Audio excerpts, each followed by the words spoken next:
ಬಂದಾಗಿನ ಹಿಡಿದುನೇ 2.5 ವರ್ಷ ಯಾವಾಗ ಕಂಪ್ಲೀಟ್ ಆಗ್ತಂತ ಡಿ ಕೆ ಶಿವಕುಮಾರ್ ಟಾವೆಲ್ ಹಾಕಿ ಕುಂತಿರೋ ಒಂದು ಚೇರ್ ಮೇಲೆ 2.5 ವರ್ಷ ಮುಂಜಾನೆ ಕಾರ್ಯಕ್ರಮ ಆದ ತಕ್ಷಣ ಮಧ್ಯಾಹ್ನ 2 ವರ್ಷ ಶಾಸಕರುಗಳಿಗೆ ದಿಲ್ಲಿ ಕಳಿಸಿದ್ರು, ಕೆಲವರಿಗೆ ಮುಂಬೈ ಕಳಿಸಿದ್ರು, ಕೆಲವರಿಗೆ ರಿಸಾರ್ಟ್ ಕಳಿಸಿದ್ರು.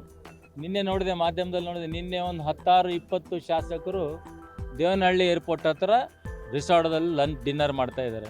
ಬೆಳಿಗ್ಗೆ ನೋಡಿದ್ರೆ ಉಪಮುಖ್ಯಮಂತ್ರಿ ಮುಖ್ಯಮಂತ್ರಿ ಮನೆ ಲಂಚ್ ಬ್ರೇಕ್ಫಾಸ್ಟ್ ಮಾಡ್ತಾ ಇದ್ದಾರೆ.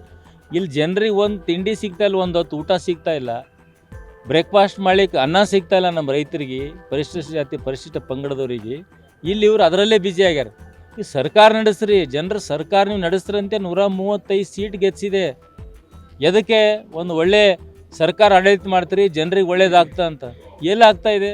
ಮುಂದೆ ಒಬ್ರಿಗೆ ಸಮರ್ಪವಾಗಿ ರೈತರ ಬೆಂಬಲ ಬೆಲೆ ಸಿಗ್ತಾ ಇಲ್ಲ. ನಂಬಲ್ಲೇ 4 ತಾಲೂಕಾಗಿ ಸಿಕ್ಕಿದೆ. 4 ತಾಲೂಕಾಗಿ ಈಶ್ವರ್ ಖಂಡ್ರೆ ಅವರು ಸುಳ್ಳು ಹೇಳಿದ್ದಾರೆ, ರಹೀಮ್ ಖಾನ್ ಅವರು ಸುಳ್ಳು ಹೇಳಿದ್ದಾರೆ, ಕೃಷಿ ಸಚಿವರು ಸುಳ್ಳು ಹೇಳಿದ್ದಾರೆ, ಅಧಿಕಾರಿ ಒಂದವರೆಲ್ಲರೂ ಸುಳ್ಳು ಹೇಳಿದ್ದಾರೆ. ಬಟ್ ರೈತರಿಗಿನ್ನ 4 ತಾಲೂಕಾಗಿ ಬಂದಿಲ್ಲ. ಇವಾಗ ಬರ್ತು, ಅವಾಗ ಬರ್ತದೆ. ಮತ್ತು ಈಗ ರೈತರಿಗೆ ಇಡೀ ರಾಜ್ಯದಲ್ಲಿ ಅಭಿವೃದ್ಧಿ ಕೆಲಸ ಆಗ್ತಾ ಇಲ್ಲ, ವೇಗವಾಗಿ ನಡೀತಾ ಇಲ್ಲ. ಅವ್ರಲ್ಲಿ ಬ್ಯುಸಿ ಇನ್ CM ಪಾಲಿಟಿಕ್ಸ್. ಯಾವಾಗ ಇವರು ಡಿ ಕೆ ಶಿವಕುಮಾರ್ ಅವ್ರು ಕೂಡ್ತಾರೋ ಅವ್ರು ಅಂತಾರೆ ನಾವು ಬಿಡಬೇಡದಂತ, ಅವ್ರ ಹಿಂಬಾಲಕರು ಅಂತಾರೆ. ಇನ್ನೂ ಹಿಂಗೆ ಇದು ಡ್ರಾಮಾ ಇನ್ನೊಂದು 2-3 ತಿಂಗಳು ಮಾರ್ಚ್ ತನಕ ಹೋಗ್ತದೆ, ಇದು ಮಾರ್ಚ್ ಏಪ್ರಿಲ್. ಆಮೇಲೆ ನೋಡ್ಬೇಕು. ಪಾಪ ಸಿದ್ದರಾಮಯ್ಯನವ್ರದ್ದು ಏನಿದೆ ಒಂದು ಕನಸು ಅಂದ್ರೆ ದೇವರಾಜ್ ಅರಸವ್ರದ್ದು ರಿಕಾರ್ಡ್ ಮುರಿಬೇಕಲ್ಲ ತರ. ಪಾಪ ಡಿ ಕೆ ಶಿವಕುಮಾರ್ ರಿಕಾರ್ಡ್ ಹ್ಯಾಂಗೆ ಮುರಿತೀನಿ ಅಂದ್ರೆ ಅವ್ರು ನೋಡಕ್ಕೆ ರೆಡಿ, ಅವ್ರ ಹಿಂಬಾಲಕರು. ಅಲ್ಲಿ ಕಾಂಪಿಟೇಷನ್ ಅಲ್ಲಿ ಬಂದದ್ದು.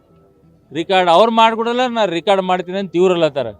ಅದಕ್ಕೇನ 30ನೇ ತಾರೀಕು ಡೆಡ್ಲೈನ್ ಅದ ನೋಡ್ರಿ. 30ನೇ ತಾರೀಕಿಗೆ ಏನಾಗ್ತದೆ ನೋಡ್ರಿ ರಾಜ್ಯದ ಜನತೆ.